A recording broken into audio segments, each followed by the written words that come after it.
Um, so we've had a chance to really see, not only over time, but in a matter of breadth, acute services, outpatient, day treatment, children's services, dual diagnosis programs, lots of things. And then we also have a good relationship and contract with DMH, where we've also had a chance to see state hospitals, case management, too many things that I can remember. And we have contracts with other organizations. We've worked with the UMass Center for Healthcare Policy and Research to learn a little bit more about self-directed care and consumer voice. We have worked with on research projects that have looked at the Housing First model. And I was creative here. Housing First model in emergency services. And I just need to say, from my perspective, what's most important is when I look into research or evaluation, it's not important to me what I'm evaluating or what I'm researching. What's important is what people tell me is important. So if people think that transition age youth is important, which they did 9 years ago, that's what we looked into. And as a result, and because people wanted that, our findings were embraced by DMH and pretty quickly adopted as policy, and I think it was funding attached to that and really translated into practice. So it not only feels right to research what matters to people on the ground, providers, consumers, family members, but you're much more likely to have an impact, because these are the people who, if you know, they're your audience. If you ask them what they're interested in, they're going to want to know what you find out. But if you just go off and do something because it's a curiosity, no one's going to care that much. That's my editorial for this. So now I'm going to go on to 10 things I've learned about mental health in 10 years at CQI. And I think about things quite a bit. All right. So physical status, health status is highly correlated with consumer outcomes. For example, ability to prevent crises, daily activity involvement, desire to work, significantly more than most other personal characteristics and circumstances. So when we've done this, we collect a lot of demographic data. And some of this is cross-sectional in a sense, so that the people who are doing better, who report more improvement, report their physical health status as more likely good or excellent. These are direct correlations. This is much more relevant than what a person reports as their mental health status, their gender. We collect how much time they've been in the program. This really stands out, and this really should. I think it is becoming more of a focus for everybody. I mean, I think nurses can be very important to helping people look after themselves, and if people are not well, I mean, this makes total sense. But there are other things that make total sense too, but they're not true. All because someone is free of symptoms doesn't mean they're going to be doing better than the person who still has symptoms. I mean, that's what we've looked at. So this stands out, and just wanted to make a point of that. All right. So I just have to say that most of this is based on data. Some of it is observations. So this is me.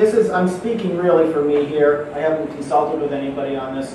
So this is my perspective. Difficulty with learning is an unaddressed barrier to employment for many consumers who may be dealing with serious anxiety and/or learning disability. Recently, researchers have been looking into methods of cognitive remediation, but some need help now. So at Dartmouth, they do some of this, and I was thrilled to see this.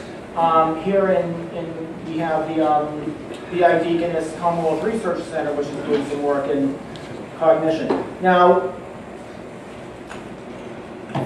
some people have a hard time learning how to do new things. They're not stupid. They're often very bright, but for some reason, it might be some sort of anxiety or learning disability, this is what is a clear observation to me. And I also feel as though, I mean, there's a lot of people who have recovered from mental illness. We don't see them. I think the people who struggle more have this sort of learning issue, my perspective.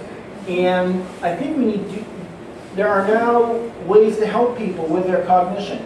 It's not medication. I mean, there is no medication now that I'm told that is proven to help people with their thinking per se, or their logic or whatever, the learning.